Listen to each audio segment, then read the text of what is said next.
तो दर्शक बंधु जमिति कि आपण माने समस्त जानिछंती जे हमर सुभद्रा योजना रे ऑनलाइन रे अप्लाई कला बेले हमर पूर्वरु जे ई-केवाईसी वेरिफिकेशन ऑप्शन टी हमकु दिया जायथिला सेईटा गत 2 दिन तिले सरकार हटाई देथिले किंतु पुणी आजि थारु सेई ई-केवाईसी ऑप्शन को हमर सरकार लागू करिसंती एवं वर्तमान जदि आपण सुभद्रा योजना रे ऑनलाइन रे अप्लाई करिबा को जाउछंती ताहाले आपण मानकु पुणी थरे ओटीपी सहाय्य रे हो किबा आपनको फिंगरप्रिंट देकी हो किबा आपनकर आई स्कैन करिकि हो आपनको आपनकर ई-केवाईसी वेरिफिकेशन करिबा को पड़िबो तापरे जाय कि आपण माने सुभद्रा योजना रे ऑनलाइन रे अप्लाई करि परिबे। तो एभली किछि प्रोसेस वर्तमान पुणी लागू हो जायछि। तो एहारी भितरे वर्तमान हमरो मां माउसी माने किबा लोक माने हमको प्रश्न करूछंती जे भाई जेउ 2 दिन पई सरकार हमरो ई-केवाईसी वेरिफिकेशन को बंद कर देथिले तो सही 2 दिन भितरे हमरो जत्ते सब महिला माने सुभद्रा योजना रे बिना ई-केवाईसी रे ऑनलाइन रे अप्लाई करूछंती सेमानकर वर्तमान कोन हेबो। तो सेमाने कोन आउथरे ई-केवाईसी वेरिफिकेशन करिवे कि ना सेमाने पुणी आउथरे नुआ आवेदन करिवे। तो सेमानको पई वर्तमान कोन अपडेट रहिछि सेमानको पई वर्तमान कोन सूचना रहिछि से नै कि वर्तमान मु ए वीडियो रे आपनको डिटेल्स रे कहिबी सेति पई वीडियोटी को प्रथम रु शेष पर्यंत निश्चय देखंतु। तो दर्शक बंधु जदि आपनको मु कहिबी तो हमरो जो ए ई-केवाईसी वेरिफिकेशन टी करा जाउछि एहा नित्यांत आवश्यक अटे एवं जेहेतु किछि प्रॉब्लम थिला सेति पई सरकार हमरो ए ई-केवाईसी ऑप्शन को बंद कर देथिले। तबे वर्तमान जेहेतु पुणी थरे ए ई-केवाईसी ऑप्शन को लागू करा जायछि तो जेउ माने हमरो बिना ई-केवाईसी रे सुभद्रा योजना रे ऑनलाइन रे अप्लाई करिसंती से माने वर्तमान एटा हमकु प्रश्न करूछंती जे आमे केमिति कोन करिवु जेहेतु आमे बिना ई-केवाईसी रे आवेदन करिछु। तो आम पई सरकार किछि नियम आनिछंती कि तो देखंतु ए नै कि आमे सुभद्रा योजना रो हेल्पलाइन नंबर को कॉल करिथिलु एवं सेठारे आमे तांको पचारि कि मध्ये बुझिथिलु जे हमरो जेउ मां माउसी माने किबा भौणी माने सुभद्रा योजना रे बिना ई-केवाईसी रे आवेदन करिसंती सेमाने वर्तमान कोन करिवे बा सेमानकु आउथरे नुआ आवेदन करिबा को पड़िबो कि किबा सेमानकु आउथरे ई-केवाईसी वेरिफिकेशन करिबा को पड़िबो तो कोन सेमाने करिवे ए नै कि प्रश्न पचारिथिलु। तो से मते कोन कहिले सेईटा वर्तमान आपनको मु एठी लाइव मध्ये सुनेबी मु तांकु जा प्रश्न पचारिथिली एवं से मते कोन उत्तर देले। तो आपण माने ध्यानर सहित टिके कथाटी सुनंतु तापरे मध्ये मु आपनको सरल भाषा रे बुझाइबी।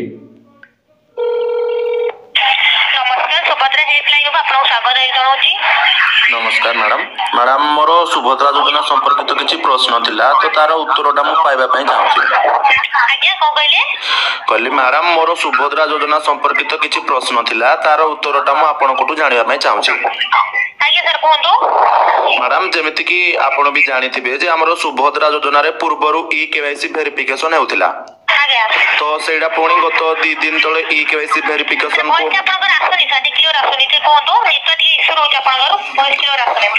कहली मैडम हमरो थिला जो ई-केवाईसी वेरिफिकेशन हमरो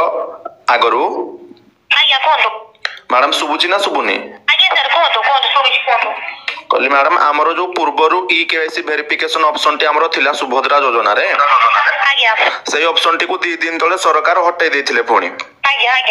तो सेडा पुणी आजि थारु हमरो ई-केवाईसी वेरिफिकेशन ऑप्शन टा आसुची माने लागू होची सेडा आपनकर जो ई-केवाईसी जो पेंडिंग होतला ते कथा कहउछन तो आज्ञा हमरो सुभद्रा योजना जो ई-केवाईसी होतला सेटा मु कहउछ आज्ञा ठीक अछि एबे लागो ई-केवाईसी पेंडिंग कहउछनी आज्ञा सेटा जो हमरो ई-केवाईसी आगरु होतला 2 दिन पूर्व हमरो ई-केवाईसी करा जाउ नथिला माने बिना ई-केवाईसी रे हमरो अप्लाई चलथिला आज्ञा ठीक अछि आज्ञा तो वर्तमान हमरो जो 2 दिन भितरे जो माने बिना ई-केवाईसी रे अप्लाई करिसंती आज्ञा तो सेई मां माउसी माने वर्तमान पुणी आउथरे समान को कोन ई-केवाईसी करबा पई पड़िबो ना पड़िबोनी सर सेमानकर पेंडिंग देखौछि कि हां किछि जनकर पेंडिंग देखौछि अच्छा जो मानकर पेंडिंग देखौछि से माने ई-केवाईसी आउथरे वेरिफिकेशन करि दियो तो ठीक अछि आज्ञा आ जो मानकर सक्सेसफुल हे छि समानकर पेंडिंग देखौनि किछि दरकार नै जदि पेंडिंग देखौनि तो सेमाने करे दरकार नै काहे सेमाने ऑलरेडी सेमाने सक्सेस हे जाइछि ना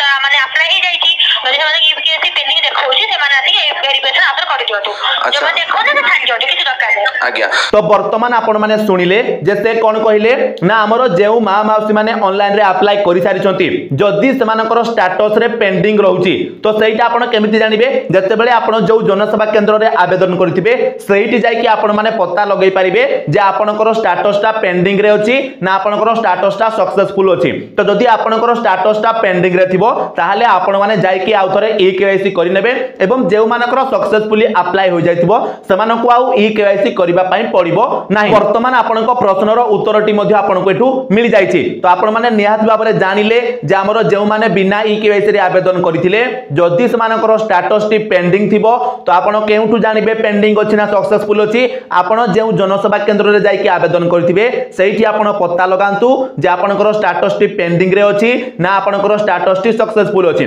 तो जदि आपनकर स्टेटस टी सक्सेसफुल थिबो ताहाले आपण मानको आउ ई केवाईसी करिबा पई पड़िबो नाही। आपण माने निश्चिंत रे रहंतु आपनकर सुभद्रा योजना रे ऑनलाइन रे अप्लाई होई गला। एवं ता सहित जेउ मानकर पेंडिंग थिबो स्टेटस टी तो से माने कोन करिवे आउ थरे से मानकर ई केवाईसी वेरिफिकेशन करि नेबे। ई केवाईसी वेरिफिकेशन कला परे आपण माने निहाती भाबरे चेक करिवे जे आपनकर स्टेटस टी सक्सेसफुल हैला ना पेंडिंग रहिला बोली आपण माने चेक करिकि आसीबे। एवं आपण माने निहाती भाबरे आपनकर जनसेवा केंद्र रे टिके पचारि कि बुझुतबे भी जे आपनकर जे पेंडिंग अछि सक्सेसफुल हैला ना नाही। काहे कि ना वर्तमान बहुत सारा मां माउसीकर स्टेटस टा पेंडिंग रे रहउची एवं ए नै कि मध्य तांको में प्रश्न पचारिथिलु से मध्य हमकु कहिले जे खूब शीघ्र एई सब स्टेटस गुडा को पेंडिंग जो अछि से गुडी को सक्सेसफुल हे जिवो। तो ए नै कि कोनसी तांको पाखरे पूरा निर्दिष्ट बा केते दिन रे कोन हेबो तांको पाखरे कोनसी अपडेट नथिला बस से कहिले जे खूब शीघ्र हेबो। तो वर्तमान आशा करूची जे आपनकर जे प्रश्नटी थिला तार उत्तरटी आपनको आम वीडियो रु मिल जाईची। तो वीडियोटी जदि इन्फॉर्मेटिव लागिला वीडियो को गोटे लाइक कर देबे ता सहित चैनल रे नुआ आइथिले चैनल को सब्सक्राइब कर नेबे आउ ता सहित वीडियोटी को समस्तक पाख को शेयर कर देबे जा द्वारा समानक पाखरे सुभद्रा योजना संपर्कित समस्त तथ्य सटीक समय रे पहुंची परिबो। तबे चलंतु दर्शक बंधु आजिर वीडियो रे एतिकी आपण मानक सहित देखा हबो आउ गोटे नुआ वीडियो रे। सती पर्यंत विदाय दियंतु। जय जगन्नाथ।